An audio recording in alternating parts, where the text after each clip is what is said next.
Okay, and so good morning, good afternoon, good evening, good whatever you happen to be, wherever you happen to be. It is now 1 o'clock in the morning in California, which is where I is, and it is whatever time it is wherever you are. And that's because we live on a globe. Anyway, so lovely to see you. Nice to have you with me. What was that? Oh, it's just more little white whiskers. Um, anyway, nice to have you with me. I'm Tad. I will be here for about the next hour. I will be reading more from Sleeping Late on Judgment Day. Before that, I'm not sure because I don't really have much to say. We've been in this kind of trough of news for the last little while. Something that will probably mean nothing to. The only thing I can mention is that, and it won't mean as much to European or Australasian listeners, but I think I'm going to be at Comic Con this year. My publisher said they wanted me to go. That's in July. So that is about the only piece of news at the moment that I can think of. I am meanwhile doing what I have been doing for the last few weeks, which is that I am prepping the next book. It is still untitled, so I'm not going to say anything about that yet. It is both one of my favorite things to do and one of the most frustrating things to do. I love this early stage of working on a book because literally the sky is the limit. It could be anything, in the sense of it can go any direction. I can, bring in new characters. I can use old characters. I can do whatever I want to. And that is a glorious freedom that I truly, truly love and enjoy very much. It's, that it's one of the most fun parts of the whole process because it is literally just imagination. Well, and a certain amount of experience since I've been doing this for a while. And you think of something and you go, that doesn't feel quite right. That's like a cool idea, but it would jerk the narrative off to one side, or it would feel like it didn't fit in with the physics of this world, or whatever the case might be. So it's great fun. But the downside, the non-silver lining, as it were, is that it really doesn't feel like I'm working, even though I am spending hours and hours and hours every day doing really brain calisthenics. I'm playing 4D chess in a sense, not to try and make my job sound important or smart or whatever, but I mean, just the nature of what I'm doing is that I am juggling lots of ideas. And every time I come up with one that seems like it might fit, I have to do a whole complicated compare it to this part and that part and the parts that I already thought I liked and wanted to keep. And then, but how will this new bit affect it? And then if it affects it badly, do I want to keep the new bit and adjust some of the earlier bits or blah, blah, blah. So, I mean, it's like any creative problem. It's complicated. It takes brain energy. It takes, it burns calories. Most of what we do with our brains, it burns most of the calories, unless we are extreme athletes or something. Most of our calorie burning, I think, is just using your mind because the brain is very calorie expensive. But anyway, but I never feel like I'm working. I can spend 6, 7, 8 hours thinking during a day, in a very concentrated, organized way. And I never feel like I'm actually doing anything, even though I know I am. So it's a constant internal struggle. Whereas, when I'm actually doing the writing, I can count a number of pages and go like, okay, I had a good day, or, oh, I didn't have such a good day. But the thing is that it just takes hours of thinking for every major new piece that you put into a story that you're working up. So, for instance, today I did have one good idea where I was trying to reconcile having two plot lines that I could not figure out how they could be connected to each other without a great deal of extremely clumsy handling, authorial intrusion into the story. And then I had a realization, which won't make any sense to you until somewhere up the road, a year or two from now, you actually may read the book, which I will tell you more about as I have more plans and I have a better idea of what's going to happen and how long it's going to take. But the fact is I just don't know enough about it yet that I want to start talking about it. But anyway, what I did figure out was, okay, wait, this can happen on, for lack of a better way to explain it, a different plane, in a different kind of reality than the main plot line, which is very much grounded in physical reality. And this other one that I was trying to figure out how I would reconcile those two because they're geographically separated. Well, a lot of this stuff can be done in a different way where I don't have to physically have the characters in the same place. So that was like, okay, that was one of my big stumbling blocks that I was working on during the course of the book. By the way, because I talked about it a lot during the last, last 2 years, or last year and a half, when The Splintered Sun finally comes out and people have a chance to read it, and if we're still doing this, which I'm assuming we will be, namely me reading and talking and blah, blah, blah, then I will talk to you more about some of the things that I alluded to but didn't talk about in detail, not wanting to spoil the story while I was writing it. So that book is coming out in the winter, late fall, early winter, late fall. And The Splintered Sun is. And I will tell you more about it once it's out and people have a chance to read it. And then I can finally kind of explain some of the things that I was wrestling with during the course, because I think that might be interesting to some people to hear what the actual stumbling blocks or obstacles were and how I worked my way around them. But as I said, I got to wait till people read the books first. And then somewhere up the line, I will be telling you more about this book. And obviously we'll be in a similar situation where I don't want to spoil anything, but at least I'll be able to tell you, okay, here's what the book is, here's the general idea behind it, et cetera, et cetera. But that's still a little ways away. I want a title first, among other things. Anyway, so that's really the only working news I have at the moment. I'm not going anywhere. I'm just hunkered down, hunkered in the bunker, as it were, and working on things, taking care of cats and dogs, just doing the stuff. Everybody's fine. Everybody is, as far as we know, everybody is healthy. Cats and dogs and people. So what I'm going to do is just go check quickly to see who has dropped a hello or a check-in or whatever you want to call it. And then we will go from there. So according to this, here is who has dropped comments in, and I say hello to Isaac. Of course, Isaac is one of the Americans who is joining me. So good to see you, Isaac, as always. Ilva Darlin, my friend Ilva, and friend and oftentimes collaborator, many things. You all probably know by now that Ilva, along with Ron Hyde and Jeremy Ehrman and Angela Welchel, all were involved in vetting the books for me, actually, to make sure that I stayed true to Ostenard. Be true to your school. Anyway, so hello, Ilva Darlin. Good to see you. Kristen Rule is here. Hello, Kristen. Heiko. Hello, Heiko. I haven't seen you since Germany, I don't think. Well, no, I did. I saw you online. John Baker. Hello, John. Pleasure to have you with us. And always nice to see you, other than just in the regular Facebook stuff. Dirk, as always, a pleasure. Iris, good to see you. Suzanne, hello, hello. Christina and Petra. Nice to have both of you, of course, as always. Petra and Christina. I don't want to make the order arbitrary. Well, I want to make the order arbitrary. So either way, you guys can figure it out. Rosalba, good to see you. Nikki Chetwynd is here. Mr. Mark Craigbaum is making an appearance. Always a pleasure. Chris Fab is here. Christian Fabricius, good to see you, sir. Sandra, hello, hello. Mark Redmond checking in usually from Yorkshire, we'll see. Nicole, Berlin, I think. Penny Davies and Christy Sanders. So hello, hello, hello, all of you. Lovely to have you with me. I hope those of you who check in on Facebook to see if I'm going to be broadcasting or doing a reading, I hope you saw my picture that I put up to announce, yes, I will be reading as per usual.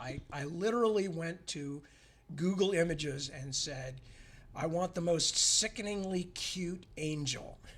That's what I said. Most sickeningly cute angel was my search prompt. And I got a bunch of them. And my God, they were sickeningly cute, all of them.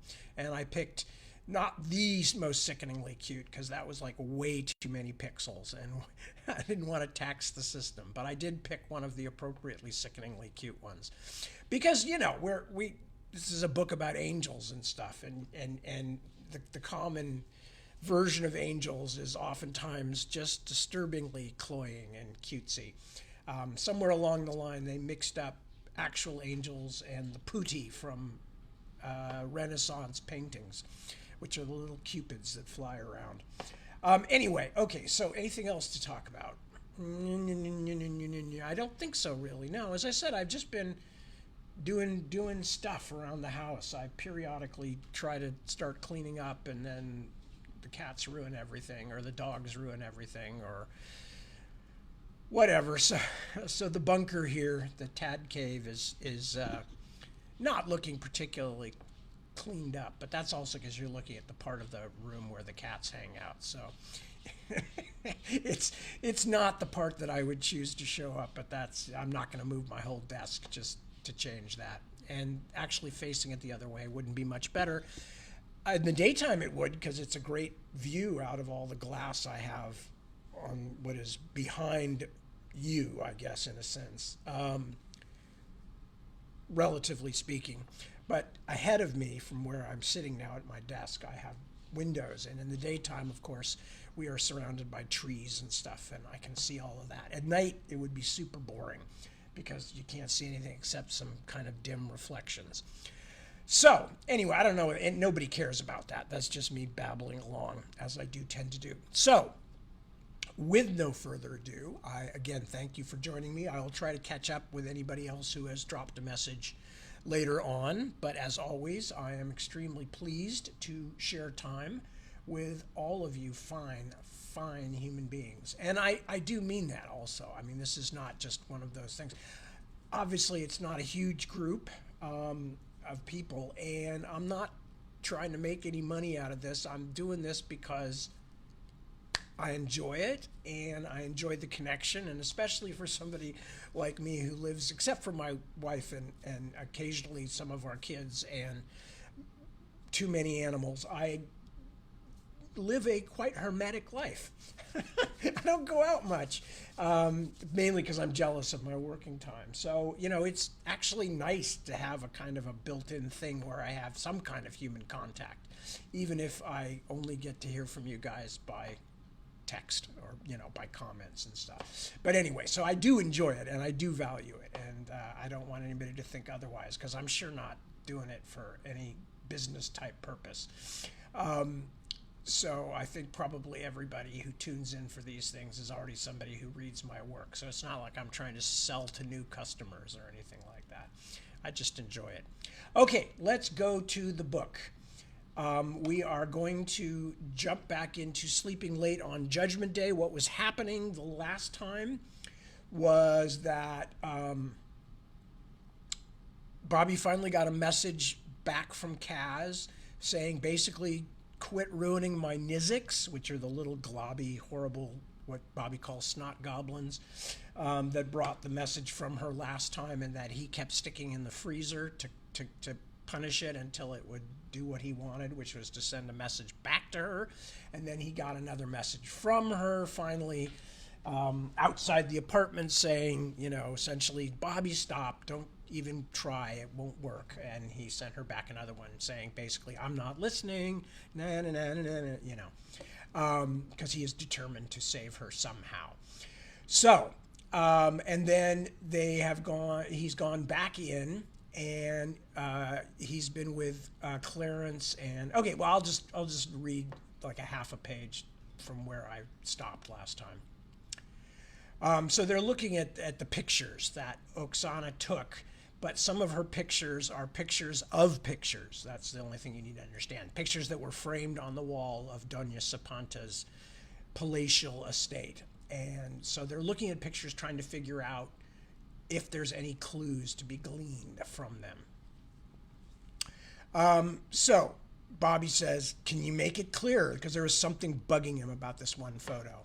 And Clarence says, no, I can make it bigger, but this is a picture that Oksana took with her phone of a photograph behind glass in less than ideal lighting. The best government photo labs in the world might make it better, but I can't. He frowned. Believe it or not, Bobby, sometimes even angels can't do miracles. You're not telling me anything I don't already know, Junior. I thought you were going to call me by my name. No, I said I'd call you Harrison instead of Clarence. I mean Harrison.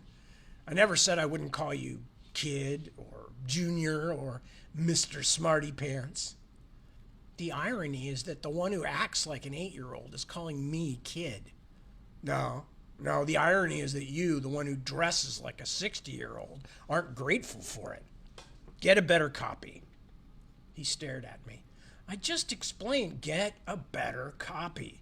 If this wasn't taken by Sapanta's own personal photographer or something, then maybe it was on some website or in some magazine.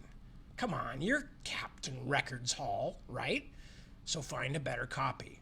I'm going back to looking up her other properties. I patted him on the shoulder. Remember, God loves you.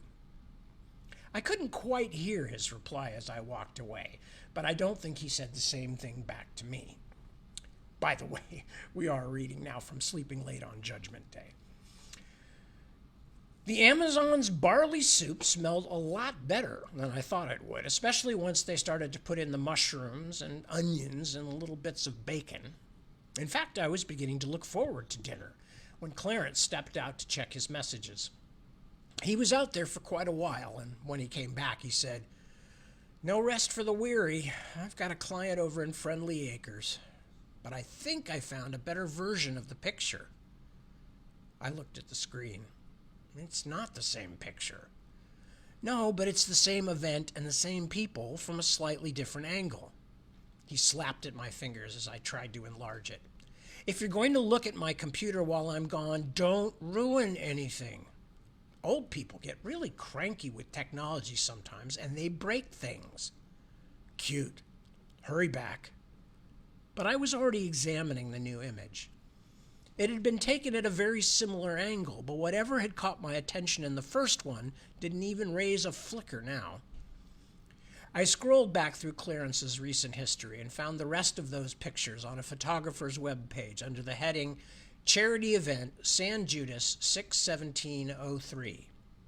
It named the other high rollers posing with Anaita, but I didn't care about the main figures. It was something in the background that had snagged me in the first place. I went back to the first picture and stared at it, then got up and looked at it again from a few feet away, then from so closely that my nose almost touched the screen. Back to the far wall before moving in slowly. Sideways, upside down. Then I printed out a copy and walked around with that in my hand for a while, turning it, letting my eye drift over the blur of shadows and faces and shapes in the background until they became almost meaningless, looking for the pattern that had first caught me. And then, suddenly, for no reason I could name, I saw it again. It was a shoulder and the back of a head, a man in the crowd who had turned away just as the photo was taken. Whoever it was, I still didn't recognize him, but now I knew what I was looking for. Something about the guy made my dollar sense tingle. Clarence showed up just as the Amazons were serving soup. I had cracked a bottle of Kaz's best wine, a really old-looking Burgundy. That's good, right? Because I might have told you I'm more of a vodka man myself, and I was pouring it. "Smells good," he said. "May I have some? Wine, too? I've just had the most horrible, nasty old woman to deal with. Even worse, I got her off with only a century of purgatory. I would have sent her to hell, personally." "Don't joke until you've been there," I said. "But I have something that may make you feel a bit better. We have a lead." I handed him a glass, then led him over to his computer. "See that guy? Right there? He was in the back of the crowd. I finally found one of your other pictures where you can see his face." Clarence shook his head. "Not the most pleasant-looking person I've ever seen, but I don't know him." "You wouldn't, but Sam and I would, because the last time I saw him, he was about to have Sam blown to bits and me dragged to hell. That's not Eligor. What's his Earth name? Kenneth Vald? That's not Vald. No, but it's Vald's ex-security chief, an ugly piece of work named Howlingfell, who, I'm pleased to say, wound up being swallowed by that monster you met later at the old sea baths at Shoreline Park. You remember the Galu, right? You remember how it kicked you? He gave me a really unpleasant look. Not exactly. I remember how you cold-cocked me with a gun and told me the monster did it. I was improvising. Look, you want an apology? I'm sorry. You weren't trying to arrest Sam. He didn't look happy, but he turned back to the screen. But what's so interesting about this Howlingfell guy? I mean, he'd go everywhere that Eligor would go, right? That's what security guys do, right? And I'm trying to find anything that might link Anaita with Eligor, so that's point of interest number one. But you haven't heard the rest. I took a swig of my Burgundy. I'm not sure I'll ever be a serious wine drinker, but I have to say right then, that shit tasted good. See, I tracked down the fundraiser, too. Yes, your old Grandpa Bobby's got some gosh darn computer skills. The party was held at the Elizabeth Attell Stanford Museum of the Arts, that big old thing out on the campus. They were celebrating breaking new ground on a new wing for the museum, and Doña Sapanta was one of the main fundraisers. Clarence was perking up. And Eligor was there? No. I found a bunch of articles, society page stuff, some PR crap in the magazines that cater to rich dicks who love to hear about their own good works, things like that. And Kenneth Vald wasn't there, or at least nobody made any mention of one of the most newsworthy billionaires in the world, and certainly in San Judas, being at the museum gala. But then what's the big deal? Because, Junior, why would Howlingfell show up if it had nothing to do with Eligor? He was either there because Eligor was there, or he was there because he was casing the place for a proposed meeting. Either way, it's the first real lead we've had. Now we need to research this museum, especially the new wing. We need to get deep into it and find out everything we can. In fact, you're going to do just that. You can have dinner first, though.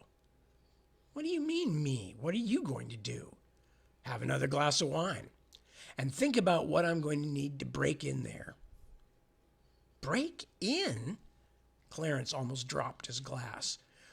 Why on earth do you want to do that? I like to get the feel of a place, and that includes smelling and listening and poking my nose where it doesn't belong. And let's not forget, our friend Ms. Sapanta was celebrating having plunged $10 million, reportedly half her own money and the rest from her personal fundraising, into a new Asian wing for the museum, where she and Eligor were probably going to have their meeting. So she's invested a lot in that place, and I want to know why. But why break in? You said we're going to research. Yes, research first, and maybe it will turn out to be a blind alley, but in case it isn't, I'm going to be ready to get in there and have a look around. Because that's the way I roll. Clarence gave me another disapproving look. That's how you roll? Like a teenage meth addict looking for stuff he can fence for drugs? I poured myself some more red vino and sat down in front of my soup bowl. The steam was very pleasantly scented. It smells lovely. Halina and Oksana were already finishing their first bowl, so I hurried to catch up. Clarence finally sat. But, Bobby, when you do things like that, crazy bad stuff happens. And it almost always goes wrong. Remember you and 5-Page Mill? Yeah, crazy bad stuff happens. And that's exactly why I do things like that. Because it's when things get out of control that other people's plans collapse. Including your own. Including my own, sometimes. But I'm used to living that way. The others aren't. And it's been a long time since Anaita's had anyone stand up to her. That's because the rest are all dead, said Clarence. Or raped, said Helena. Or making to slaves, said Oksana. My, you're a cheery bunch. Shut up, so I can celebrate. And I did, damn it. Chapter 26, Kids Today. Don't get the idea that I only ever scream, Geronimo, and leap into dangerous situations. Sometimes you're not hearing the rest because I'm skipping over the boring parts. The next week was one of those boring parts. As November clicked over into December, the Amazons and I spent a lot of time staking out the museum and checking out Anaita's other holdings. I discovered pretty quickly that Doña Sapanta had a lot of properties, but the only one in the Bay Area was the estate we'd already seen. I still believed she wouldn't hide anything important there, in part because it was so obvious, but also because it would have been pretty easy for Eligor to infiltrate her household staff, who were all human. But that still didn't mean the museum was anything more than somewhere that Anaita once met Eligor. Our preliminary surveillance of the Elizabeth Attell Stanford Museum of the Arts, or as much of it as we were able to do from a taxi, which fortunately are as common on big college campuses as empty beer kegs, showed us that not only had Anaita helped raise a lot of money for the place, she actually dropped by there every few days and usually stayed for at least a couple of hours. I decided I needed to know more, so I called up a friend. You want to do some work for me, Edie? I'll pay your usual rate. I guess, she said. I could hear the television in the background. But I have finals right now, Mr. Dollar. What do you want me to do? Nothing too difficult. Just visit a museum. Ooh, I love museums. Well, most of the time. Sometimes, she lowered her voice, sometimes I get a bad one, you know? Bad? You know, not so much the museum itself, but something in it. Something that's got a totes ugly vibe. It's even worse if I touch it. I assured her that I didn't want her touching anything this time, and we picked a time after school to meet up on a day when Mr. and Mrs. Parmenter wouldn't freak out if their daughter came home a bit later than usual. Okay, I'll tell them I'm studying with Molly. As you may have guessed, one of the reasons I was working at this so hard was because it kept me from thinking too much about Kaz. Because it was really hard to stop thinking about her.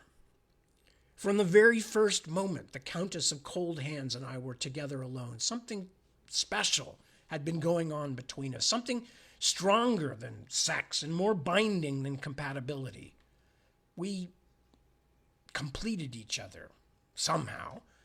We hadn't really realized it before then, but we were both unfinished, like a puzzle with its sad little bumpy jigsawed edges exposed. And then we came together. Then we were whole. And then life, the universe, and especially Eligor, Grand Duke of Hell, ripped us apart. I'd never get used to it. It had been an amputation. It was conceivable that someday I might learn to live with the loss, but I sure wouldn't ever be normal again without her. For a guy who had gone through his angelic life wondering why he didn't fit, why he didn't take things calmly the way other angels did, like my buddy Cool Filter, shaking his head at the craziness of his life, but accepting it.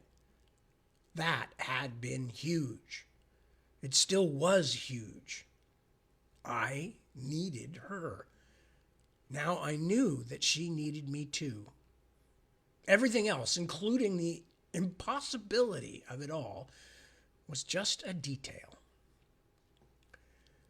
I read up on the Elizabeth Attell Stanford Museum of the Arts. It was named for the second wife of the university founder and all-around rich, important guy, Leland Stanford. The university itself had taken a rather dark turn in architecture and landscaping after Stanford's son and first wife had died, and there had been no shortage of people, even in the early part of the 20th century, who thought that the Gothic look of the school had been inspired by Elizabeth Attell, who began keeping company with Stanford after he'd spent almost 10 years as a widower. The second Mrs. Stanford was quite a bit younger than her new husband, a woman of many interests, including spiritualism and the occult, which were both pretty common and socially acceptable in those days. Not only did Leland's second wife have a lot to do with the design and building of the museum, but she was rumored to have used the place at night for seances with her like-minded friends. One source even claimed she had meant the whole place to be a monument to spiritualism, but I never saw anything to confirm that. Whatever its original inspiration, though, the Museum of the Arts had been thoroughly revamped a few times, like in the 1930s and the early 70s, but only once since yours truly appeared on the scene in San Judas. That refurbishment of 10 years or so back, which included the new wing so important to Doña Sapanta, had added an entire section on Western Asia to the Asian arts display, including a huge Persian exhibit. I'd been to the place once or twice myself before all this Anahita stuff came along, but had never noticed anything unusual about any of it, although the sculpture garden was famously odd, full of grotesque stuff Elizabeth A. Stanford brought back from Europe in the 20s, a modern-day magnet for goth tourists and other seekers of the weird.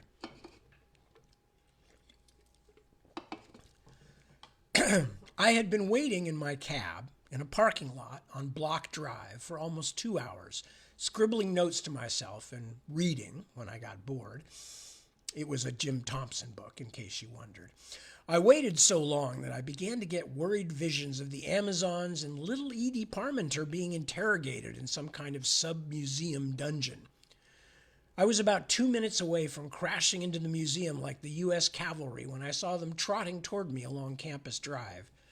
They piled into the cab. Edie was the last, and she looked a little pale. "Are you okay?" I asked her. "Just drive, Mr. Dollar?"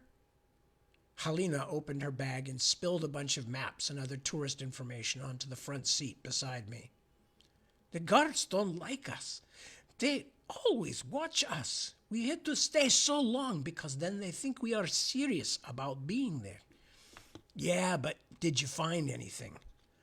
"There's something in there, Mr. Dollar," said Edie from the back seat. "Something super strong.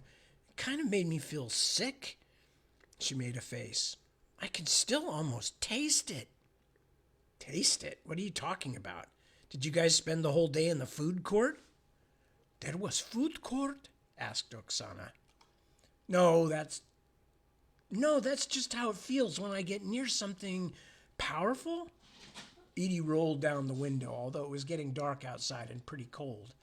"Like, I don't know. Have you ever licked a battery?"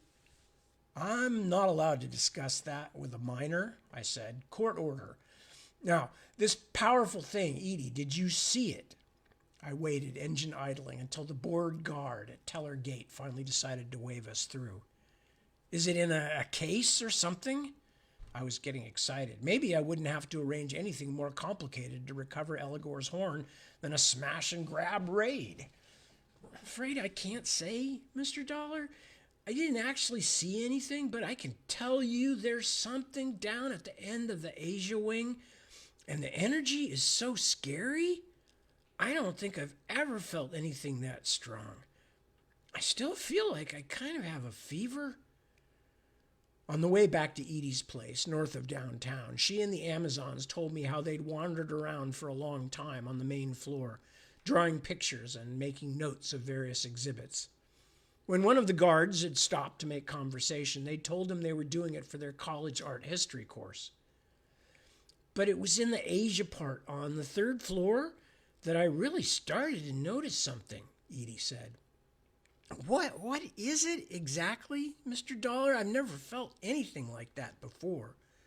"No, you probably haven't," I thought. Even as sensitive, as talented, and in demand as our Edie wouldn't have run across many authentic Grand Ducal devil horns. Better you don't know.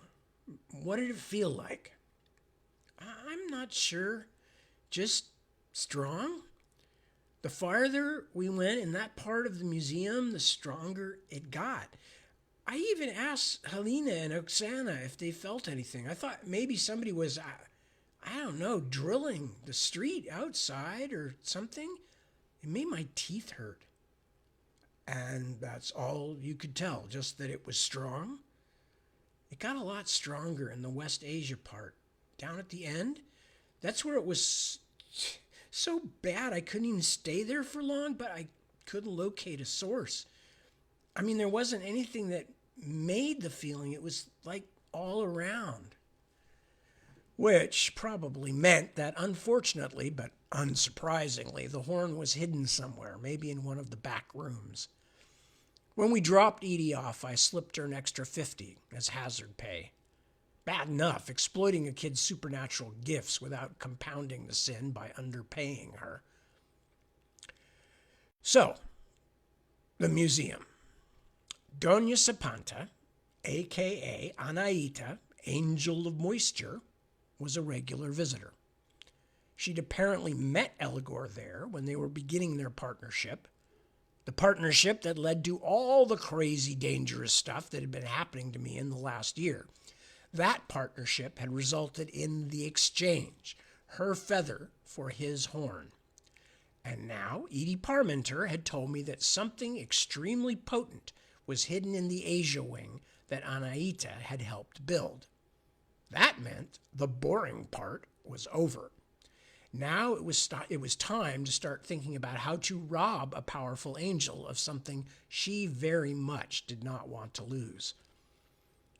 The thing was, though, after taking days to lay the groundwork properly, I really couldn't afford to wait much longer.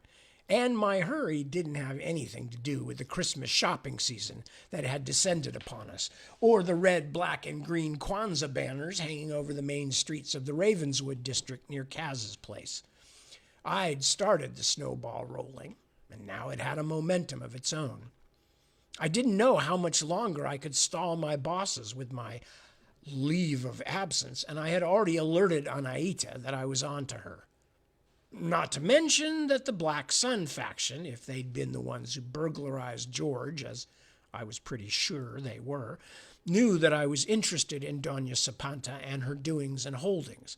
So it was now only a matter of time until one of these houses of cards I'd built caught an unexpected gust and collapsed. I initiated Phase 2 the day after the museum visit.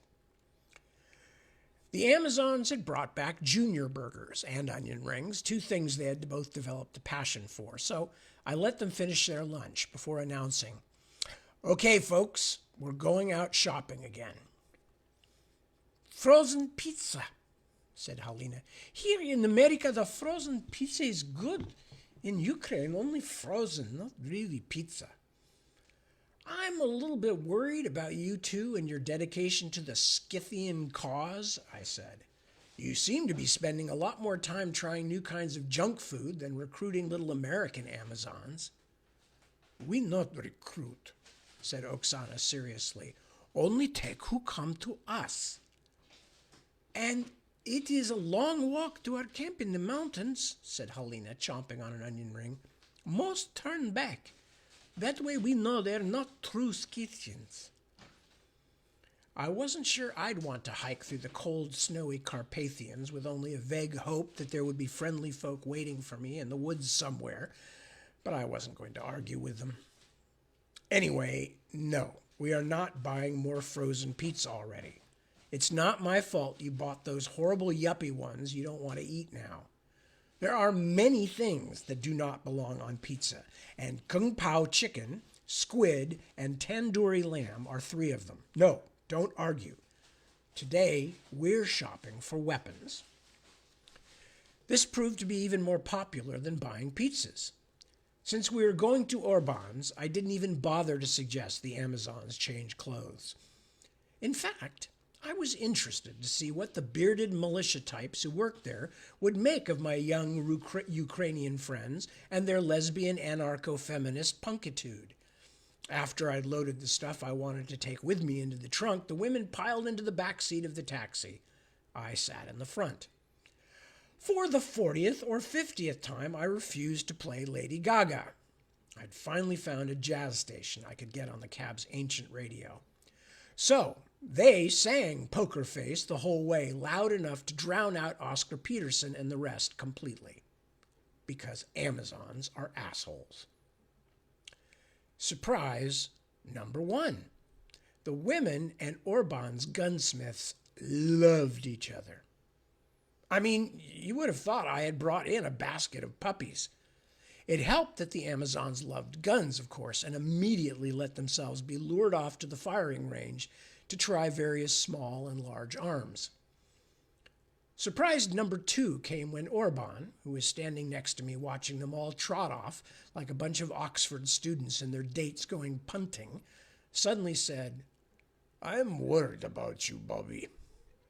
After, "I love you, Bobby, and I want to make romantic sex with you," this was one of the things I least expected to hear from Orban. His normal conversation is so gruff you could use it to clean bathroom tiles, and the only time I ever remembered him saying anything else about my health and safety was the time he'd loaned me a machine pistol and reminded me not to accidentally shoot my dick off with it. If you're concerned about me being screwed to death or something, relax. Those two ladies and I have a strictly platonic friendship based around blowing the shit out of some people we both don't like. No, not them. Them I like okay. They seem too smart to have sex with you unless they are sleeping or drunk. I'm worried because I hear things, sometimes, about the place you work.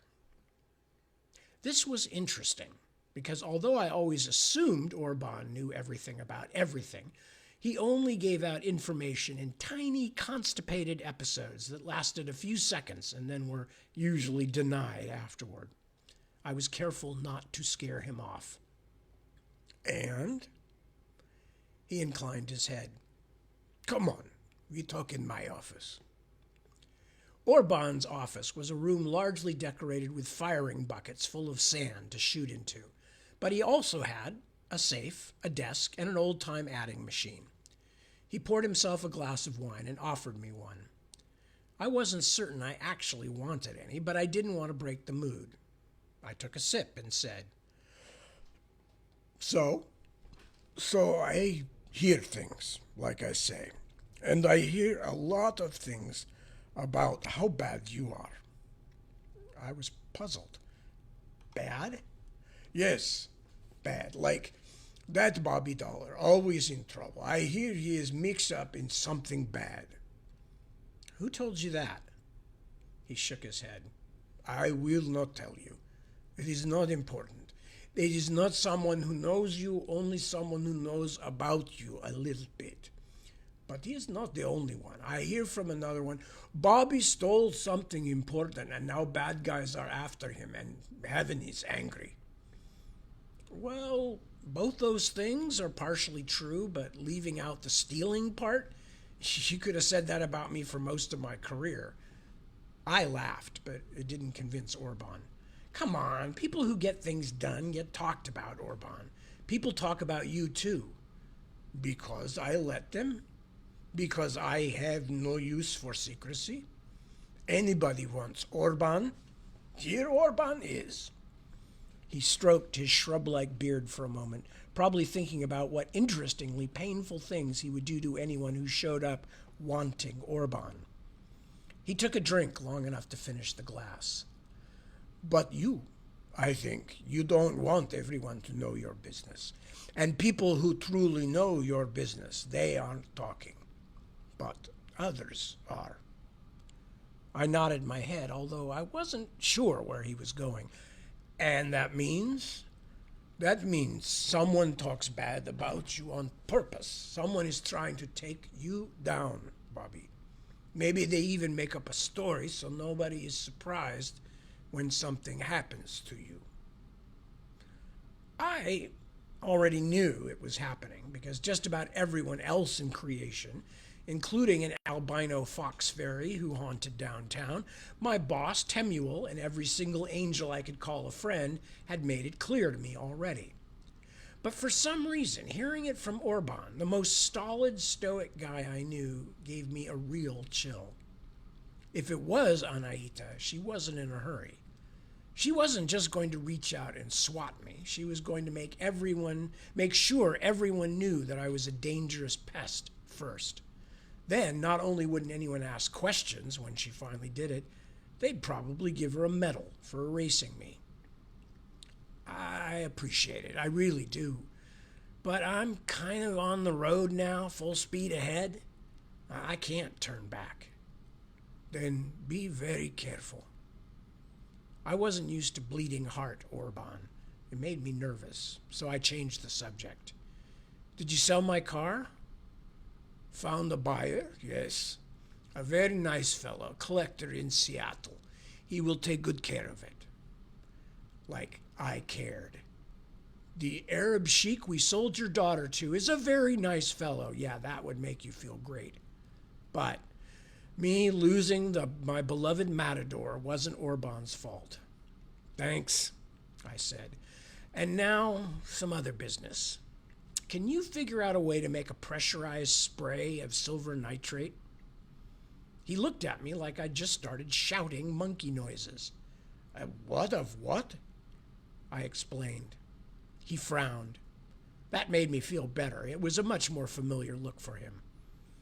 I don't know until I try. Research and development cost extra, you know. I should have just kept all the money I gave you. Yeah, you'll probably get most of it back by the time I'm done. Still, I had a plan. Well, I was planning to have one, which was practically the same, and I was ready to start outfitting myself and the others to make it happen. That was what was important. Yes, I had lots to worry about, but I had work to do. But that's life, right? You can't be rich and happy too. Orban snorted. That is a lie. I have been both. Yeah, well, you're Hungarian. While he was searching for a hidden insult, I led him back out to find the women so we could decide what kinds of guns they were going to need. They were whooping it up with Orban's engineers, getting the full guided tour of the mayhem factory, and they were loving it. Bobby, said Halina, they have a tank. It is Russian. We should get it. That is good fun, Oksana agreed. Then we smash right into that.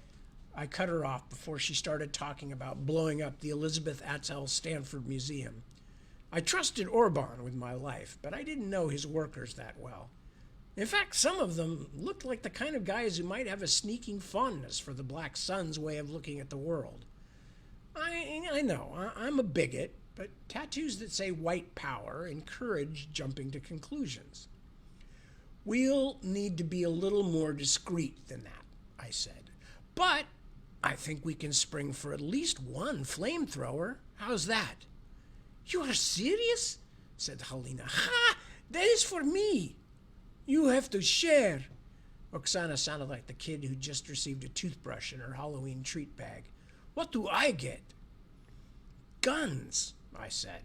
And probably some kind of pressurized silver nitrate sprayer, too. Does it make burning? Sadly, no, I said, then leaned close to whisper in her ear. But it will make those nasty-ass nightmare children bubble like salted slugs.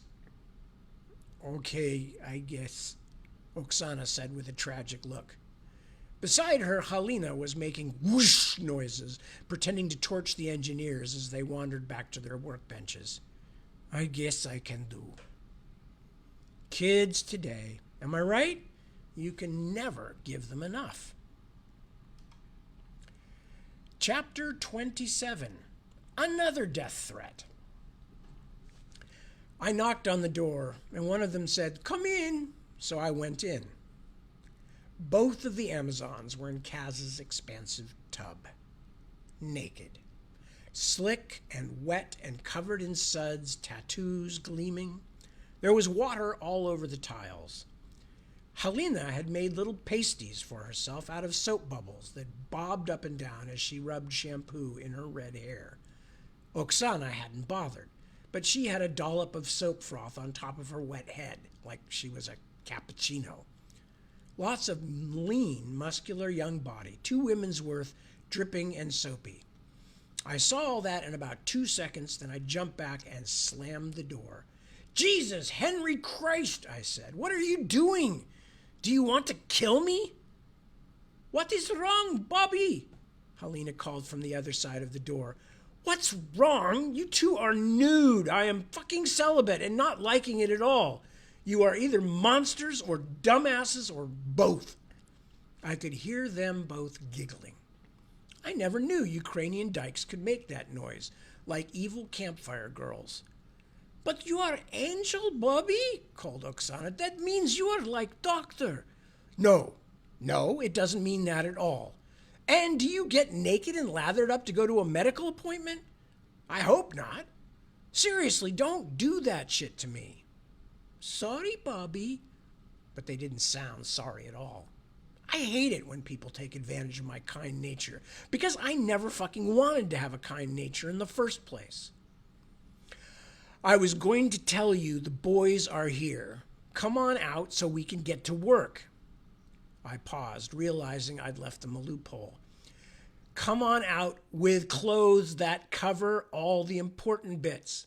Clarence and Wendell may not care, but I'm wired differently than they are." "That's true," said Clarence from the other room. "You're wired to be an asshole. My name is Harrison, remember?" I went back to the living room and sat down heavily. "Look, I promised I'd try. I make mistakes sometimes. Do me a favor and don't correct me every time, okay?" I started laying out the maps, waiting for the women to make their appearances. "How are you two, by the way? Everything okay with work? Not too many questions?" "Most of the others don't even know we're a couple," said Wendell, smiling at the kid. "We've been kind of keeping it on the down low because of this." "That's not really what I was asking." I made a few marks on the museum map. "Maybe Wendell's really keeping quiet because he's ashamed of you, Harrison. After all, nobody likes a nag. Trying to get you to behave with normal human decency is not the same as nagging, Bobby." He rolled his eyes. "As angels go, you're a complete pig." "Yeah, that is why I just shut the door on a couple of naked women in my tub without standing there long enough to read all their tattoos." "You couldn't anyway. The words are all Ukrainian." Wonder if they have a word in that language for vicious, premeditated exhibitionism. "The only people who needs medication is you, Bobby," said Helena, her hair up in a towel turban, the rest of her clothed in a t-shirt and shorts. Things were swinging and bumping in there as she moved, but at least I didn't have to see them live and in person. "Not medicate, meditate. Shit, they run around naked, have loud sex in the next room, and then I still have to explain all the funny things I say. I've had better roommates in prison." "Probably you got more of the fucking there too," said Oksana, appearing in her bathrobe. "Shit, and they tell jokes as well," I said. "I assume that's what those are. I'm sure they'd be rip snorters on the Siberian gulag circuit. Come on, sit down. We got a lot to talk about." "I don't want to stay outside if Harrison's going in," said Wendell. "I have experience in this kind of thing. He doesn't." "I can take care of myself," said Clarence, sounding like he was 9 years old. But it reminded me that these were real people, and unlike the harps or Wendell's clouds, I couldn't promise them I'd get them into new bodies if anything went wrong. "That's not the point," I said. "Don't worry, I promise I'll keep an eye on Harrison." "Hey," he said, "I'm not a child." "But," I continued, "he's already sort of compromised. I mean, our bosses know he chose to stay an advocate after being their spy, and that he's been hanging out with me. But nobody knows you're with us, Wendell." "So?" So if things go wrong, we need someone on the outside to make sure they don't just disappear us. You think it'd go wrong? Asked Oksana.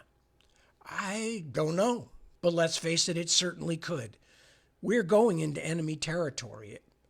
At the very least, even if there's nothing there at all, we're breaking into a very prestigious museum. I don't know about you, but I sure don't want to shoot my way out and kill any innocent humans, so it may come down to us surrendering. That's why we need you to stay out of the worst of it, Wendell. Besides, you'll have plenty to do on the outside. Can you do that trick with the cameras you mentioned? What, looping the footage? Yeah, but it's not foolproof. The clocks won't move if any of them are visible on the video feeds. Plus, I'd really like to know how many guards there are. I consulted my notes. 2 in the Asian wing, from what I can tell. 4 more and a supervisor in the other building, where they keep the video monitors. But I'm going to need you to watch the feeds and let us know where they are, so you have to stay on top of it. Wendell waved at this. Handled. But why all the weapons, Bobby? Clarence asked. If you don't want to shoot anyone, you're sure packing a lot of firepower. I didn't say I didn't want to shoot anyone. I said I didn't want to shoot any innocent humans. As far as we know, this may be Anaita's second most important spot to protect in all of San Judas. Maybe the most important if she's got some kind of secret room. There are things that can sleep for years and only wake up when a stranger approaches. I know, because some of them have tried to eat me in the past. Yeah, we know, said Clarence. Bobby Dollar, deadly stud, no stranger to danger. A lethal combination of Sam Spade and Eddie Murphy. I think that's Audie Murphy, said Wendell quietly. At least one of them watched the right movies. Whatever. But you can overthink this stuff, Bobby. No, you can't, Junior. Not if you enjoy being alive. That's why we're going to go over it again. The Amazons were playing tic-tac-toe on one of my maps. Clarence groaned. We've been through it all 3 times. And we've got time for once more before I have to leave. I gave them a stern look. Daddy has a meeting in 40 minutes at the Crown Roast. Clarence gave me the eyebrow. The Crown Roast? Doesn't seem like your kind of place, Bobby. Meeting an informant? I was going to lie, but I was asking them to risk their safety and even their lives, after all. Sort of. Not really. I'm having dinner with Monica Neighbor to thank her for setting up that Vanity Fair thing. She said to pick some place that didn't serve raw fish eggs or noodles made from radish whiskers. I'm quoting. So I decided we go to the kind of place she likes. Surf and turf. Endless sangria pitchers. I shook my head. Just another sacrifice your fearless Just another sacrifice your fearless leader is making for the greater good. I'll bring you back some jalapeno cream cheese poppers or something. Ooh, does that mean you'll be doing some sex tonight too? Asked Helena. Maybe then not so grumping. That was Oksana. Bite your tongues. I mean, really, don't even say that. This is going to be complicated enough without any of that crap. And remember, we go in 48 hours. Get everything ready and get your cover stories straight. You all know what to do, right? But just in case, I'm going to tell you one more time. And since that's a break in the chapter, I am going to stop there because it's 1 minute till the top of the hour. And we have a whole long conversation with Monica coming up, and then the assault on the museum. So, yeah, we're going to stop there. Anyway, so, as always, I vastly appreciate your company. We are going to be rounding it up now. Did I get everybody? Ah, see, some other people showed up. James Worf showed up. Who else? My mother-in-law showed up, at least briefly. If you're still there, Hazel, hello. Good morning. Love from California. Anyway, so I'm sure I missed some people. If so, I apologize, but I am now going to wrap it up for the evening. I will be back at 7 o'clock. That is 7 p.m. later today. We will be hearing more of Bobby's stuff, and particularly the assault on the Elizabeth Attell Stanford Museum. This museum and, in fact, Elizabeth Stanford are fictional for those of you who do not know the Bay Area, because Leland Stanford's first wife lived a long time, although she was also a bit of a spiritualist too, as far as I know. But anyway, I won't bore you with local history. But yes, there is a real Stanford University, if you're not aware of that. And yes, the founder's name was Leland Stanford. And yes, his son did die. His and his wife's son did die. And it was very tragic. And there's a big monument, family mausoleum and stuff on campus. I know because we used to sneak over there at night and drink and smoke weed and things like that way back in the day. Anyway, and the Stanford cops would always come and roust us, always, because they had nothing else to do on campus at night, I guess. They would just always come and roust us, even if we were not doing anything bad, but just on campus and not Stanford students. Anyway, so with that, I say, again, thank you so much. Take good care of yourselves. Take good care of everybody important to you. Keep an eye out for those who might need a little kindness, who are out of your normal orbit. Somebody who might just benefit from a smile, a kind word, some useful advice, a couple of bucks, whatever it might be. It is a big, complicated world, and we all need help sometimes. So, therefore, I'm done. I'm out. I am history until 7 o'clock tonight. Be good. Be well. Peace. And I will see you all very soon. Ciao.